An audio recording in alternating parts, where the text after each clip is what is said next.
It's in. Oh my god, it's in.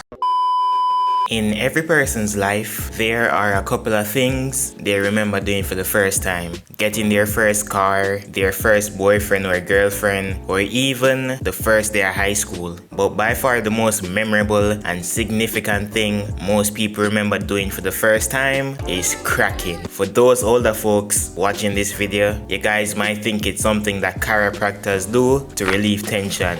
Well, yes, that is true. In 2026, the meaning of the word has been altered, and cracking now basically means what goes on in every episode of Euphoria. And not to brag, but as someone who's had his fair shares of romping the socks and also have many friends who have shared their first time experiences with me, I pretty much know the different archetypes of people. So today I will be talking about the different types of people cracking for the first time. First off, we got the ones who fall in love. These are the types of people that refer to the act as making love. Yo, these guys really think they're in a Netflix movie or TV show. You know, everything has to be perfect. Turning off the light to set the ambience, lighting candles, putting roses on the bed, and playing freaky songs from The Weeknd. Yo, I swear, these people are moving evil sweaty than the soccer skins in 2018 Fortnite. And the crazy thing is that they're doing all of this only to end up feeling coming like The Weeknd in less than 5 minutes. Yo, at this point, these certified lover boys / girls are so sentimental that they will literally be writing poems about it.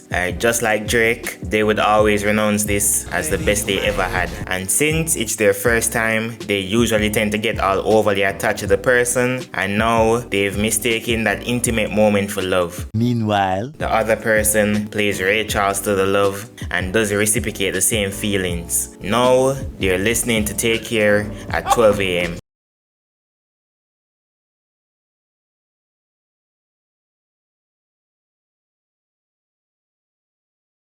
It's a canon event that takes place in every person's life. And sure, you might feel heartbroken in the moment, but once you've played Call Out My Name by The Weeknd for around the next 10 days, you'll get over it. But unlike Guy Pearce Momento, you won't forget the person who was your first time. So my best advice is to make sure the person who you're doing it with knows the feeling is mutual, so you won't end up getting your heart broken. Next up, we have the overthinkers. I'm not gonna lie, I was this guy. You know, after learning everything I needed to know on Big Mouth, yo, I expected to be as passionate as the drama. You know, I thought it would have lasted as long as Lionel Richie sang about All Night Long. But for anyone watching this video, do not listen to people who say that you have to last as long as the average football match. Trust me, you would be in the 0.1% if you actually made it until halftime. Anyways, back to the topic at hand. Overthinkers constantly get bombarded with thoughts, and this only amplifies right when they're about to get busy. Where do I even put it? Should I go fast or slow? Yo, can my foot fill her shoes? Do I try to talk dirty? Should I even talk at all? Yo, would it be awkward if I'm making direct eye contact? But by the time you've done the deed, you'll soon realize that you were all stressed and worried for nothing. And those 3 minutes felt like you just climbed the top of Mount Everest. Yo, I'd say guys tend to overthink this more than girls. Yo, for most guys, their first time is the Rosetta Stone for any future cracks. And this will always be a topic of discussion amongst your friends, your co-workers, and most importantly, your next relationship.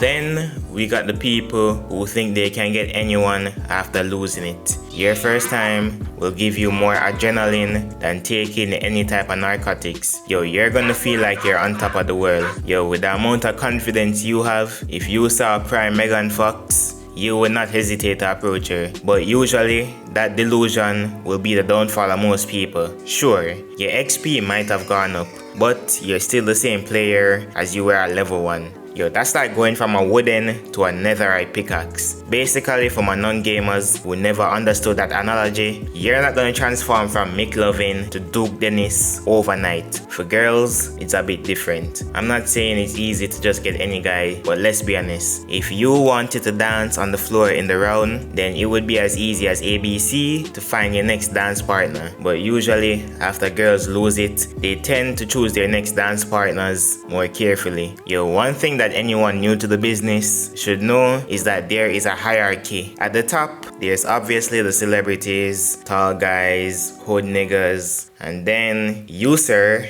would fall at the second to last on the bottom, only losing out to the Discord moderators and the people who play League of Legends. Then we have the freaks. These people have been waiting for this moment their entire life, and usually these people are the ones who started at a very young age and then they become veterans. You know how earlier I talked about how the only lasting for a couple of minutes? Well, these people know how to prolong it. Not to go into detail, but they would basically spam all different types of jitsu, and if that doesn't work, then they proceed to move on to the weekend specialty, or the so basically, they would do everything that goes on in the 50 Shades of Grey movie. And after these people have lost it, this will set off a chain reaction like Oppenheimer creating the atomic bomb. They will go on a generational run and end up having more bodies than Michael Myers. Now, they're getting cracked on a daily basis more than FL Studio or any Adobe software. But if you feel sad or maybe envious of these people, don't be, because they're going to have more baby mothers than NBA Youngboy. Because I know damn well that these people don't have the gum fruit equipped, if you know what I mean. They use an outdated method known as the pullout, and trust me, mastering this technique is harder than mastering the Rasengan. And if you're still using this method, when you get that call from her that she's late, don't say I never warned you. Next up, we have the guys who watch way too much. Most people really got the exposure about this stuff from and honestly, it's sad. Alright, look, I'm not gonna be talking about the political and economical state of the world right now about how has a negative effect on people, but the damage that it has done is irreversible. Yo, people really think it's going to be exactly the same, but in most scenarios, it's going to be extremely different. Yo, they spend so much time doing what Michael Jackson sang about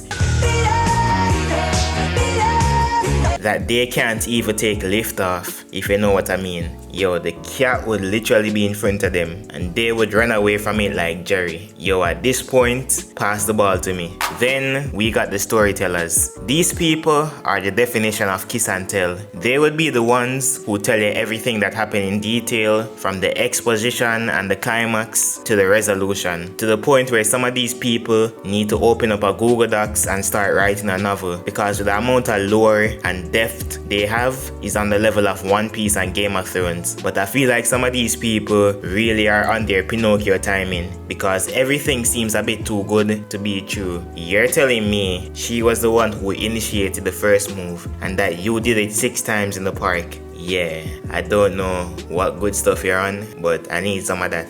Lastly, we have the people who thought they were never going to lose it. All their friends have already done it and now have ascended the ranks to become generals while you're still at the training ground. And as much as you've tried and tried and tried,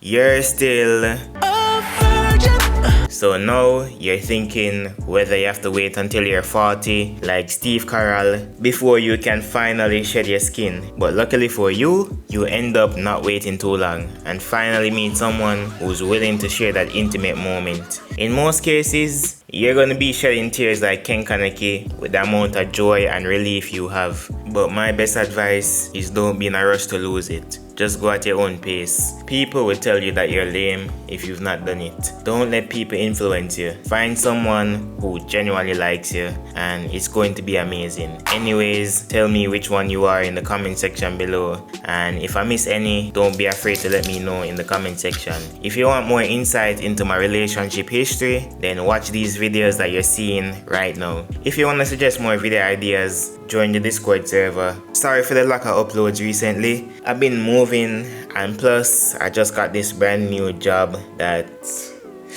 I'm gonna be talking about that next time. Anyways, it's been me. I love you guys. I'm out.